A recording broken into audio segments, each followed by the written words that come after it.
Good Thursday morning. We're going back now to the wisdom literature. It's Ecclesiastes. It's an interesting text, famous text. It's about the vanities of life. And you could see, I guess, Koheleth, this was not foreign to the culture he was in at that time. That I spoke about that. Yeah, that wisdom literature permeated the Mediterranean world, and we're really asking what's it all about. And they had good reason. The basic institutions had collapsed. And it actually collapsed hundreds of years before. And they were really, that's where Aristotle and Plato and Aristotle emerged during this time, the great thinkers of the West. Philosophy emerges, in my view, out of the collapse of religion and institutional structures in the Mediterranean world. The old order, I think, was in shambles. Granted, the Roman Empire took over, but I think the religious order of things had come under question. I don't know the right way to put that. This was a fertile time in history. It's called an axial period. It's a period when it seems all the forces of the intellectual, moral, and spiritual forces of the world come together in a climactic moment, and the world is different for afterwards.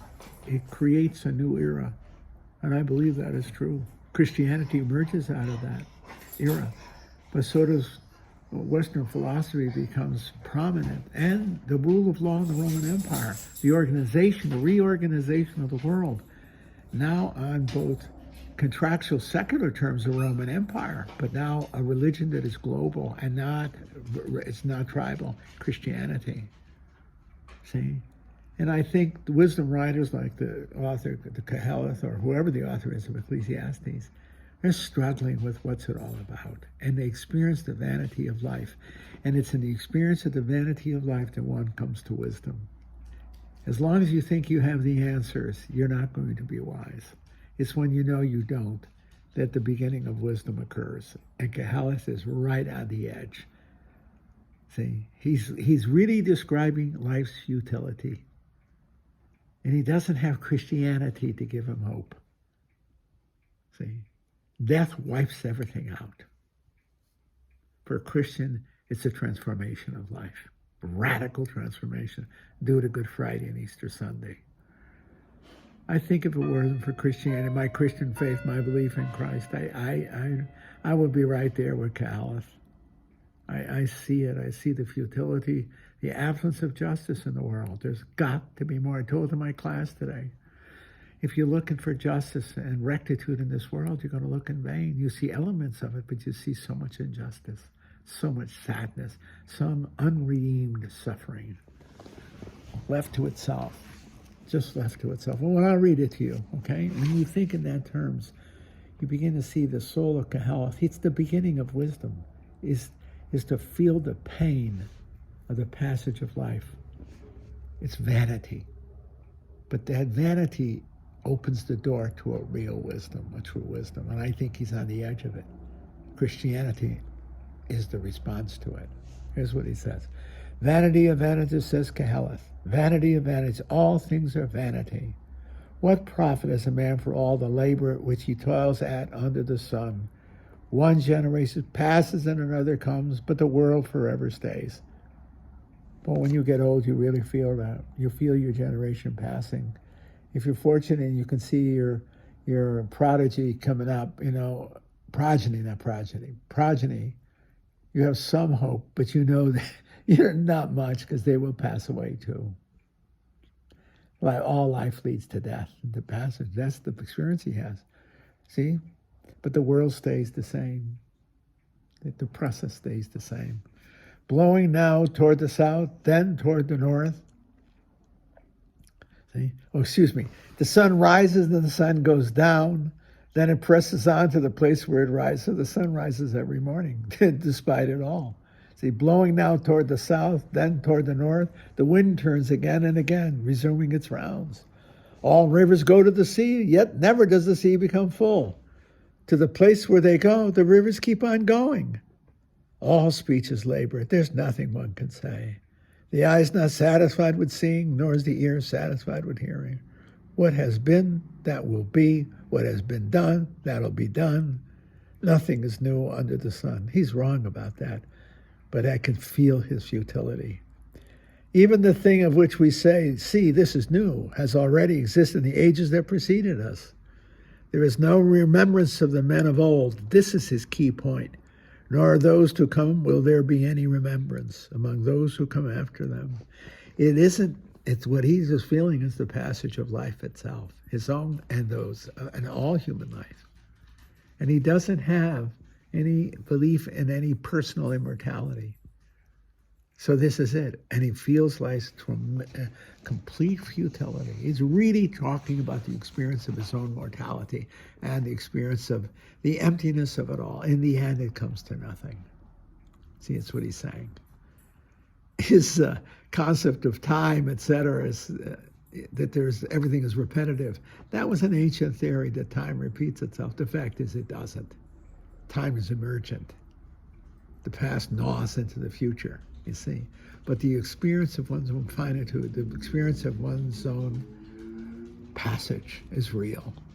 You feel it when you get old. You see your life diminishing. You see the work that you've done, the life you have lived, and you feel its passage, and you see how often it is, how soon we are forgotten. I think about this a lot these days. I guess I don't know why, but I do. Maybe because I feel I'm in the last decade of my life. I'm 80 years old, 81. But I think I like to look at the anniversaries of my fellow Passionists, and I think, God, he died 30 years ago. And then I think of some of the people. Does anybody ever think of them? Does he even, because we don't have progeny. We don't have children, grandchildren, or great-grandchildren. We don't even leave an inheritance. Right? Will we even be thought of? Is there anybody who thinks of us? Does anybody care? You see?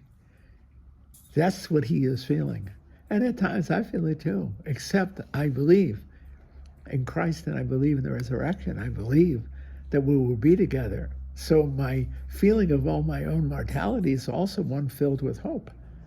It's not vain, because I believe that I will be again with my mother and father, my family, my uncles and aunts, my cousins, Junie, Bill, all those who I have loved and been loved by, the men in the outfit, especially my classmates, Malcolm, Tom, and John, Flavian, who brought me into the order, great man, dead 30 years. Okay? It's hard for me to believe Flav is dead 30 years, see? And I remember with affection, with prayerful affection.